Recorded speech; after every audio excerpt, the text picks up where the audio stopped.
നമസ്കാരം. മിഥില നേരത്തിലേക്ക് എല്ലാവർക്കും സ്വാഗതം. ഇതൊരു വീക്കെൻഡാണ്, സൺഡേ രാത്രിയാണ്. സാറ്റർഡേ സൺഡേ കഴിഞ്ഞിട്ട് പിന്നെ വീക്ക് ഡേ തുടങ്ങാമെന്ന് പറയുമ്പം അയ്യോ, എന്നെ സംബന്ധിച്ച് ഭയങ്കര വിഷമമാണ്. പിറ്റേ ദിവസം രാവിലെ എഴുന്നേൽക്കണമല്ലോ, ഇങ്ങനെയുള്ള കാര്യങ്ങളാണ്. അപ്പം ആദ്യം കാണിച്ചതുണ്ടല്ലോ ഞാൻ വീക്ക് ഡേയ്സിൽ എന്തൊക്കെയാണ് ബ്രേക്ക്ഫാസ്റ്റും ലഞ്ചും അതുപോലെ തന്നെ ഡിന്നറൊക്കെ ഉണ്ടാക്കേണ്ടതെന്നുള്ള. ഡിന്നറിന് രാവിലത്തതൊക്കെ തന്നെ ആയിരിക്കും. അപ്പോൾ എന്തൊക്കെ ഉണ്ടാക്കേണ്ടതെന്നുള്ള ആദ്യം ഒന്ന് പ്ലാൻ ചെയ്ത് വെച്ചതാണ്.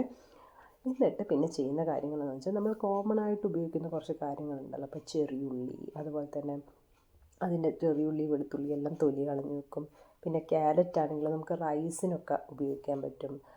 പിന്നെ അതുപോലെ സ്റ്റൂ ഒക്കെ ഉണ്ടാക്കേണ്ടത് ഉപയോഗിക്കാൻ പറ്റും. അപ്പോൾ അതൊക്കെ ആദ്യം മഞ്ഞളും വിനാഗിരിയൊക്കെ ചേർത്ത് വെള്ളത്തിലിട്ട് പച്ചമുളക്, കറിവേപ്പില ഇതൊക്കെ ഒന്ന് ക്ലീൻ ചെയ്തിട്ട് ഞാൻ എടുത്ത് വെക്കാറുണ്ട്. വെള്ളമൊക്കെ കളഞ്ഞിട്ട് ഇങ്ങനൊരു ബോക്സ് ഉണ്ട്, അപ്പോൾ അതിൽ ഇട്ട് വെക്കും. മറ്റേ ചെറിയുള്ളി, കൊച്ചുള്ളി ഉണ്ടല്ലോ അതും, അതുപോലെ ഇഞ്ചി, വെളുത്തുള്ളി ഇതൊക്കെ നമുക്ക് തൊലി കളയാന്ന് പറയുമ്പോൾ അത്ര പാടുള്ളതല്ല. പക്ഷേ അത് ഓരോന്ന് എടുത്ത് ചെയ്യുമ്പം അതിനൊക്കെ തന്നെ കുറച്ച് സമയം ഇങ്ങനെ വെറുതെ പോവും. അപ്പം അതൊക്കെ ഒന്ന് ക്ലീൻ ചെയ്ത് വെക്കും. അപ്പോൾ ആ പരിപാടികളാണ് ഈ കണ്ടുകൊണ്ടിരിക്കുന്നത്. അപ്പോൾ വീക്ക് ഡേയ്സിന് വേണ്ട എല്ലാ കാര്യങ്ങളും വീക്കെൻഡിൽ ഒന്ന് അതായത് പ്രിപ്പ് ചെയ്ത് വെക്കുന്ന കുറേ ആൾക്കാരുണ്ട് കേട്ടോ. അപ്പോൾ എനിക്കെന്താണെന്ന് വെച്ചാൽ ഇതെല്ലാം കൂടെ ഒരു സമയത്ത് ചെയ്യാമെന്ന് പറയുമ്പം ഭയങ്കര ബുദ്ധിമുട്ടുള്ള കാര്യം. കാരണം വീക്കെൻഡ്സിൽ ക്ലാസ്സൊക്കെ ഉണ്ട്, പിന്നെ അത് കഴിഞ്ഞ് വന്ന് എല്ലാവരും കൂടെ കുറച്ച് സമയമല്ലേ ഉണ്ടാവുള്ളൂ. അപ്പം നമ്മൾ ഡിന്നർ ഉണ്ടാക്കുന്ന സമയത്ത് അങ്ങനെയൊക്കെ ഇങ്ങനെ കുറച്ച് കാര്യങ്ങൾ, അതായത് നമുക്ക് എല്ലാ ദിവസത്തേക്കും എടുക്കാൻ പറ്റുന്ന കുറച്ച് കാര്യങ്ങളിങ്ങനെ ചെയ്ത് വെക്കുക എന്നുള്ളതാണ്. പിന്നെ എന്താണെന്ന് വെച്ചാൽ എല്ലാം നമ്മൾ എന്താണ് ബ്രേക്ക്ഫാസ്റ്റ്, അതായത് വേറെ എന്താ ഇപ്പം മാവ് അരച്ച് വെക്കണമെങ്കിൽ അതൊക്കെ ആദ്യം എഴുതി വെക്കുന്നതുകൊണ്ട് നമുക്കൊരു ധാരണ ഉണ്ടാവുമല്ലോ. എനിക്ക് മെയിനായിട്ട് എന്താ വേണ്ടതെന്ന് വെച്ചാൽ ഈ രാവിലെ എഴുന്നേറ്റ് വന്നു കഴിഞ്ഞിട്ട് പിന്നെ എല്ലാം ചെയ്യുമ്പോൾ നമുക്ക് ചെറിയ ചെറിയ കാര്യങ്ങൾ ഈ പറഞ്ഞതുപോലെ ഇപ്പം ഇഞ്ചി എടുത്ത് ക്ലീൻ ചെയ്യാമെന്നൊക്കെ പറഞ്ഞാൽ ചെറിയ കാര്യങ്ങളായിരിക്കും, പക്ഷെ അത് എടുക്കണം. ആ ഒരു ഓരോരോ കുഞ്ഞു കുഞ്ഞു സമയങ്ങളും ചേർന്ന് വരുമ്പോൾ അപ്പോൾ അതുകൊണ്ട് ആണ് ഇങ്ങനെയുള്ള കാര്യങ്ങൾ എന്താ ചെയ്ത് വെക്കുന്നത്. അതിപ്പം വീക്കെൻഡ് തന്നെ ആവണമെന്നൊന്നുമില്ല. ചിലപ്പോൾ വീക്ക് ഡേയ്സിൽ ഇപ്പോൾ അത് കഴിയാറായിട്ടുണ്ടെങ്കിൽ അതങ്ങ് ഫിൽ ചെയ്ത് വെക്കും അങ്ങനെ. അപ്പം ക്യാരറ്റ് ഇതുപോലെ ചെയ്ത് വെച്ചാൽ എന്താണെന്ന് വെച്ചാൽ ഇപ്പോൾ അഥവാ ഇപ്പോൾ ഒന്നുമില്ല ഒരു തോരന് പെട്ടെന്ന് ഉണ്ടാക്കണമെന്നുണ്ടെങ്കിലും ഇത് വെച്ചിട്ടുണ്ടാക്കാം. അല്ലെ ഇതൊന്ന് ചെറുതായിട്ട് നമുക്ക് ഇതില്ല എന്താ ഗ്രേറ്റ് ചെയ്യുന്നത്, അപ്പോൾ അതിൽ ഇട്ടിട്ട് അങ്ങനെ ചെയ്ത് വെക്കാം അങ്ങനെയൊക്കെ. അപ്പോൾ ഞാൻ പറഞ്ഞല്ലോ എല്ലാം ഇപ്പം പച്ചമുളകും കറിവേപ്പിലയും ഒക്കെ ആണെങ്കിൽ ആദ്യം മഞ്ഞളും അതുപോലെ തന്നെ വിനാഗിരിയൊക്കെ ചേർത്തിട്ട് വെള്ളത്തിലിട്ട് വെക്കും. മരുന്നടിക്കുന്നുണ്ടെന്നൊക്കെയല്ലേ പറയുന്നത്. അപ്പോൾ എത്രത്തോളം എന്താ നമ്മളൊരു വിശ്വാസത്തിന് വേണ്ടിയിട്ട് അങ്ങനെ ഇട്ട് വെക്കും കുറച്ച് സമയം. എന്നിട്ട് ഇതുപോലെ ടിഷ്യൂ പേപ്പറിലിട്ടിട്ട് ആ വെള്ളമൊക്കെ ഒന്ന് മാറ്റിയെടുക്കും. എന്നിട്ട് ഈ ഒരു ബോക്സിലിട്ട് വെക്കുകയാണ് ചെയ്യാറുള്ളത്.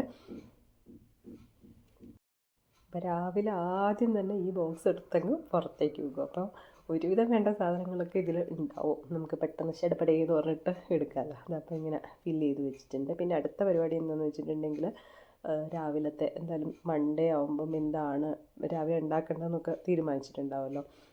അപ്പോൾ അതിന് വേണ്ടിയിട്ട് പുട്ടാണ് ഉണ്ടാക്കാനുള്ള പ്ലാൻ ഉണ്ടായിരുന്നത്. അപ്പോൾ അതിന് വേണ്ടി ചെറുപയർ വെള്ളത്തിലിടണം. അപ്പോൾ കുറച്ച് ചെറുപയറേ ഉണ്ടായിരുന്നുള്ളൂ. പിന്നെ ഞാനൊരു ചെറുപയർ വാങ്ങിച്ചിട്ടുണ്ടായിരുന്നു, അതൊരു ബ്രൗൺ കളറിലുള്ള.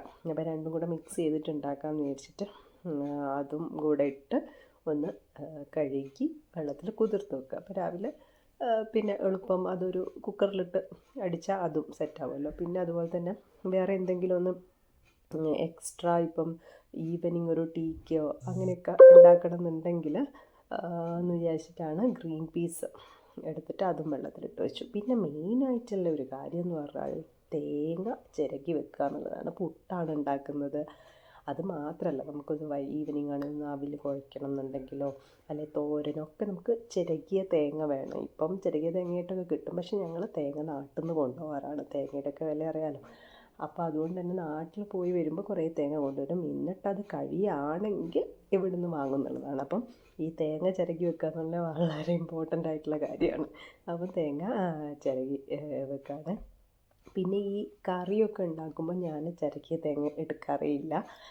എന്താ ചെയ്യാന്ന് വെച്ചാൽ കട്ട് ചെയ്തിട്ട് എടുക്കുക ചെയ്യുക. അപ്പം എന്താ ചിരകിയ തേങ്ങ നമുക്ക് അത് മാത്രമേ പറ്റുള്ളൂ എന്നുള്ള കാര്യങ്ങൾക്ക് വേണ്ടിയിട്ട് ഉപയോഗിക്കാൻ പറ്റുമല്ലോ. അപ്പോൾ അങ്ങനെയാണ്. ഇത്രയും കാര്യങ്ങളാണ് ഇനി വീക്ക് ഡേയ്സിലേക്ക് വേണ്ടിയിട്ട് ഞാനൊന്ന് മുൻകൂട്ടി ചെയ്തു വച്ചിട്ടുള്ളത്. അപ്പോൾ പുതിയ വീഡിയോ ആയി കാണാം. അതുവരെ ബായ്.